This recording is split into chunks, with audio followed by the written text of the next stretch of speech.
So I hear the stories over and over again about people with MECFS or chronic fatigue syndrome or POTS, POTS. They kind of go hand in hand. But the story I hear over and over again, and it's my story, it's the same story that I have, is that at one point I got ill and I never fully recovered. Sorry, my hand's shaking a little bit. I never fully recovered. The acute illness, the fever, the stuffy nose, the head cold, whatever it was, the sore throat kind of went away. But it kind of left something behind. Kind of hard to describe, but anyway, the story that I hear over and over again is that I started going to the doctor. The doctor ran some basic blood tests, some basic blood panels. Couldn't find anything wrong. And, the doctor would ask me, well, what's going on? I'm tired. I get, spells of dizziness. I get, lack of coordination. I'm unsteady. It's not vertigo. The room's not spinning. It's just that I feel like I could fall over or I could pass out or, it's almost like I'm drunk and I'm hungover at the same time. Even though I haven't touched alcohol in, a couple of years. It just kind of feels like I'm a little drunk and I'm a little hungover at the same time. I just feel ill, and I feel dizzy and I feel unsteady. I feel a little nauseous. I feel fatigued. I feel like, my battery's drained. So that's the story that I tell the doctors, and, they'll run their basic tests, and, all the tests always come back okay. They come back fine. My CBC panel's fine. I've had, dozens and dozens of blood tests, and for the most part, they always come back fine. So, I started looking into specialists, started going seeing specialists, and went to a gastroenterologist, because the nausea was kind of bothering me, and I'd lost, quite a bit of weight, 30 pounds to be exact. And, gastroenterologist ran so many tests. I spent so many thousands of dollars and ran so many tests, endoscopy, colonoscopy, CT scan, HIDA scan, x-rays, ultrasounds, pretty much everything that a gastroenterologist can do, and some additional blood tests that are focused on things like celiac and, and some other things. So, he couldn't find anything.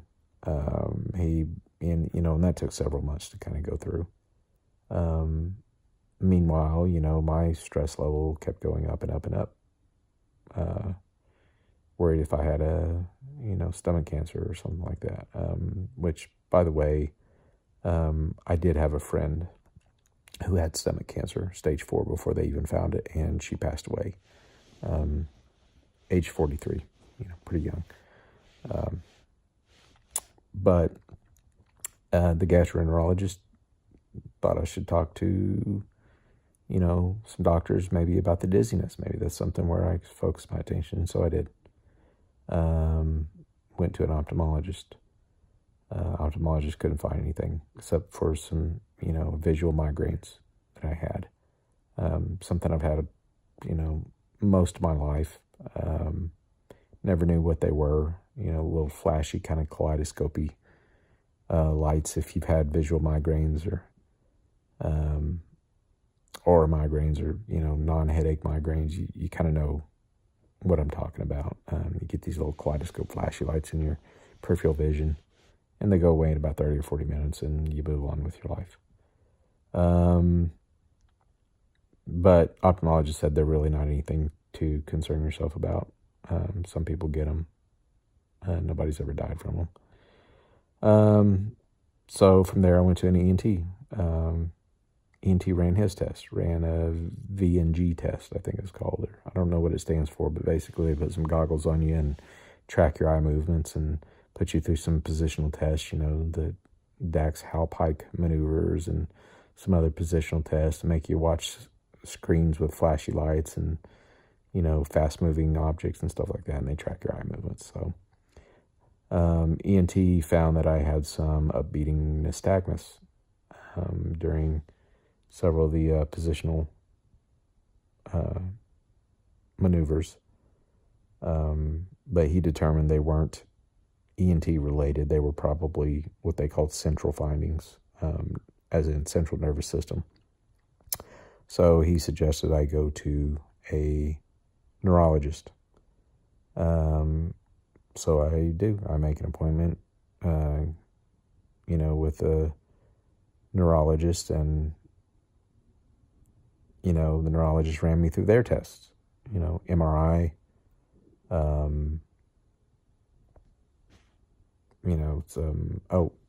back up a little bit. The ENT also had a brain and sinus CT done, also, which they showed really nothing of concern. I mean, I have a bit of a deviated septum, slightly, it's causing some of my sinus issues, but it's nothing that they would treat. But so I went to the neurologists, and neurologists put me through, an EEG, put me through an MRI, did some other kind of physical examination, tested my reflexes, tested my strength in my arms, and, looking for tremors, and my hand's tremoring right now, but not to the point of what they would consider Parkinson's or anything like that. So the neurologist basically came up empty, and she wanted to refer me to another neurologist at a more prestigious hospital, a hospital that would take me 8 months to get in to see the first available neurologist, which is it's pretty typical of our medical system. If you're lucky if you can get in to see a specialist within a week, and heaven forbid it's a good specialist or a highly rated specialist, or a specialist that doesn't have a 2 out of 5 rating. You could wait months and months and months. And if you're talking about a prestigious hospital or research hospital, you're talking about close to a year, if not more than a year, just to get in the door. So, in between going to these specialists, I also went to some different primary care physicians, had some other blood tests ran, and, checked on thyroid issues, checked on immunology issues, checked to see if I had, things like, HIV and Lyme disease, and, just a number of other things. And basically the bottom line is I got passed from doctor to doctor to doctor to doctor to doctor, ran test after test after test after test. And all these tests would always be a waiting game of finding out if I had cancer or tumor or, some other devastating, untreatable illness that would basically just end my life, So the stress levels just went off the freaking charts. And I imagine, if you're watching this video, you've probably gone through some similar things. But that's the story that I hear over and over and over again. These people writing on, message boards and, posting their own videos online and things like that. It's the same story. It's our medical system. It's how our medical system works. If your car breaks down or your car starts having some problems, you take it to a mechanic, and the mechanic will look it over, and, they'll look over the whole car, run some diagnostics on the whole car, check out different systems within the car to try to discover what's wrong, and then they fix it. Well, that's not how our medical system works. Our medical system is more like, if you had a problem with your car, you took it to kind of a general car guy who could basically just recognize that it's a car, and recognize that the car won't start, and maybe take a guess at it's the fuel system, and he sends you to a fuel system, expert. And the fuel system expert says, no, it's not the fuel system. Maybe it's the electrical system. He sends you to the electrical system expert. And the electrical system expert says, no, it's not the electrical system. It's, maybe it's the air intake system. So you get my point. It's that's how our medical system works. It's basically siloed. Each specialist has their little tiny, very small area that they focus on, and they will not step anywhere outside of that. It's I get why they're specialists, because the human body is so complicated.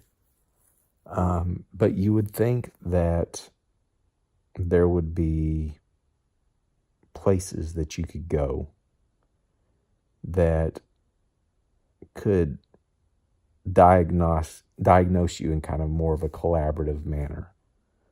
And there are places like that. It's like the Mayo Clinic. Well, try to get an appointment there. Let's see what happens. You'll be dead by the time you get in there. For most people, if you're some of the lucky few, well, God bless you. But for the, kind of normal people of the world, of the United States, there's really not any places like that. There's not, medical centers you can go to and, have a team of doctors kind of look at you from more of a holistic standpoint and kind of put their heads together and come up with a diagnosis. Gosh, you wonder why our medical system, why healthcare is so expensive and so out of whack and so inefficient. Well, there's your answer, or at least part of it. The other part of it is that, your doctors and your specialists are so beholden to the insurance companies. They have to meet quotas. They can't spend more than 15 minutes with each patient. If you've been to enough doctors, you know that. Some doctors will spend a little bit more time with you. And, there's even some doctors that have the desire to spend some time with you. But for the most part, in general terms, a doctor will spend 15 minutes, 20 minutes, 30 minutes max 30 minutes. And they'll order their little test in their little, area, and they'll say, well, we can't find anything wrong, so, sorry, can't help you. Maybe you should try this. It's frustrating. It's frustrating, and it's emotionally devastating. It's a story that I hear over and over again. It's a story of MECFS, this mystery disease that impacts, some estimates of tens of millions of people. I would probably argue that it's much higher than that. So if this is your story also, I'm sorry. I'm truly sorry that our medical system is like this. I wish doctors and politicians and researchers and, the medical community as a whole would start putting care back into healthcare. That's really what needs to happen. Because, right now it's just all about time and money. And, I can feel some physicians out there that may catch wind of this video and say, no, that's not how we operate. It's bullshit. No, it's not. It's, as a patient that's been to dozens and dozens of doctors with zero answers, it's not. I get shuffled in and out like I'm cattle being herded in and out. And it's really, really sad. And, there's so many people out there suffering, And, they're suffering in silence. They say, 10 million people with MECFS. Yeah, it's more than that. It's way more than that. You know why? Because doctors won't diagnose it. They can't diagnose it. They don't know the test to run. There's nothing standardized. The CDC is ignoring it. The, National Institute of Health is ignoring it. The research money is just not there.